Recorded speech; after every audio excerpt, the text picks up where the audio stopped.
Here's what happened across the U.S. in the past hour, all in 60 seconds. A White House official said Trump is preparing major rollbacks of U.S. climate policy and environmental regulations, PBS reported. The plan would unwind emissions and permitting rules, setting up immediate legal challenges. In Monday's White House live updates, officials defended their Epstein files rollout while facing bipartisan pressure over redactions and disclosure gaps.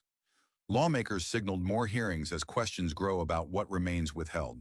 Newly surfaced affidavits in Georgia's 2020 election probe show investigators sought broad access to Fulton County materials, according to NPR. State officials are contesting parts of the federal seizure in court. Commerce Secretary Howard Lutnick told Congress he visited Jeffrey Epstein's private island in 2012 with his family. The testimony triggered new bipartisan calls for resignation and demands for additional records. Politico reports the Minneapolis ICE shooting is now driving a split inside federal messaging, after officials initially labeled the victims as terrorists. New records and witness accounts are prompting broader scrutiny of how the operation was described. Democratic governors held a separate strategy dinner after being excluded from a White House governor's event. Participants said they discussed coordinated legal and policy responses on immigration, elections, and federal funding. A federal judge in Minneapolis denied Don Lemon's request to dismiss charges tied to a church protest case, according to court reporting. The case now moves toward trial as Lemon continues to deny wrongdoing. Minnesota gubernatorial candidate Jeff Johnson suspended his campaign after his daughter was found fatally stabbed in St. Cloud. Authorities said the homicide investigation is active and charges are expected. Here's what happened across the U.S. in the past hour, all in 60 seconds. Senator Lisa Murkowski warned Republicans that Trump's election bill could damage public trust and face constitutional challenges. She urged the party to narrow the proposal before the midterm cycle accelerates. Federal officials said Idaho towns are not exempt from immigration raids, including in areas that sought local carve-outs. The statement signals continued nationwide enforcement despite legal and political pushback.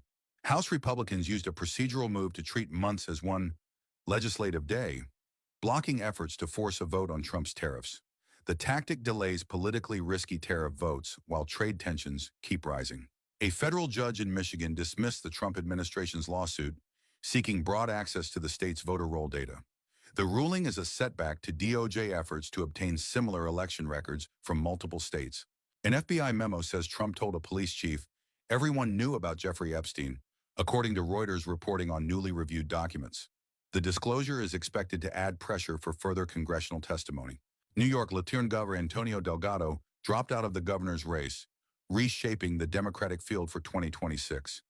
Party strategists said his exit could consolidate support around fewer top-tier contenders. San Francisco public schools stayed closed for a third day as the teachers' strike continued and contract talks remained unresolved. District officials said closures are costing millions in lost state funding while both sides keep negotiating. Minnesota Governor Tim Walz said he expects the federal immigration crackdown in his state could wind down within days after talks with Trump officials. Enforcement continued Tuesday, including a courthouse arrest that drew local criticism. Here's what happened across the U.S. in the past hour, all in 60 seconds. A new report says internal records and witness accounts contradicted early federal claims that the Minneapolis ICE shooting victims were terrorists.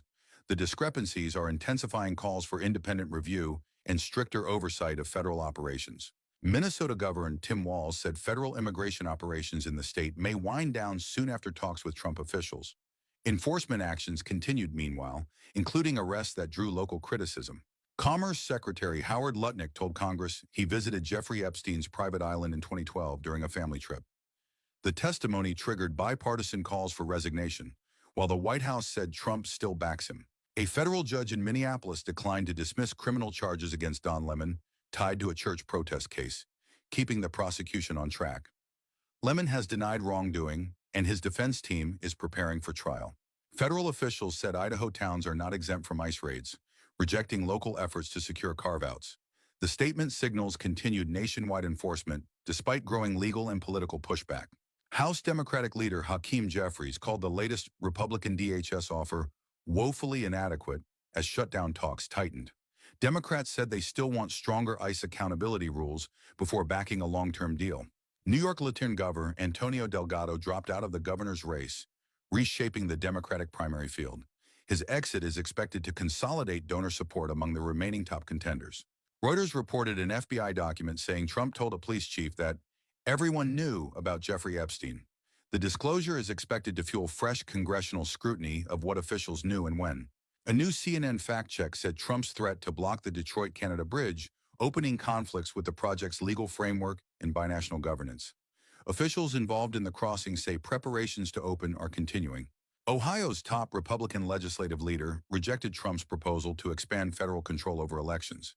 He said election administration should remain primarily with states under the Constitution.